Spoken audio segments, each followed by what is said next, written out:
Aceh Jaya mulai dikerjakan pada tahun 2017 dengan anggaran APBK. Pembangunan gedung itu dilakukan secara bertahap dan hingga tahun ini belum juga rampung dikerjakan. Proyek dengan nilai sekitar miliaran rupiah tersebut dinilai mangkrak dan telah ditumbuhi tanaman liar sekitar bangunan. Proyek pembangunan Dinas Pendidikan Aceh Jaya yang berada dekat dengan markas Kodim Aceh Jaya saat ini mangkrak dan tidak ada tanda lanjutan pembangunannya. Bangunan tersebut awalnya dikerjakan secara bertahap yang dimulai sejak 2017 dengan kebutuhan anggaran mencapai 5 miliar rupiah lebih. Namun saat ini masih mangkrak dan belum bisa difungsikan.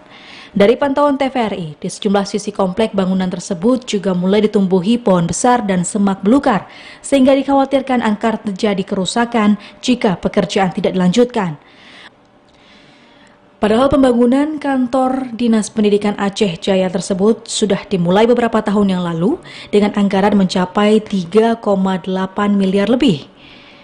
Kepala Dinas PUPR Aceh Jaya, Heri Etika, mengatakan sesuai dengan perencanaan awal untuk kebutuhan anggaran, proyek pekerjaan Dinas Pendidikan tersebut mencapai 5,3 miliar. Kelanjutan pembangunan harus dihentikan karena anggaran yang tidak tersedia. Lebih lanjut, Kadis PUPR mengatakan untuk bisa fungsional, pihaknya juga masih membutuhkan dana 1,5 miliar rupiah dari total keseluruhan. Jika dana tersedia, maka pihaknya akan kembali melanjutkan hingga fungsional, karena jika dilihat dari segi pembangunan, hampir selesai. Tahun 2020 memang kita pernah melaksanakan kegiatan lanjutan pembangunan gedung Dinas Pendidikan tersebut. Itu anggarannya lebih kurang 1,2 miliar pagunya kalau saya nggak salah. Dan sebelumnya saya juga nggak ingat berapa, tetapi tahun 2020 ada lebih kurang 1,2 miliar. Dan untuk menyelesaikan pekerjaan tersebut kita masih memerlukan lebih kurang 1,5 miliar untuk menyelesaikan pekerjaan kantor Dinas Pendidikan tersebut.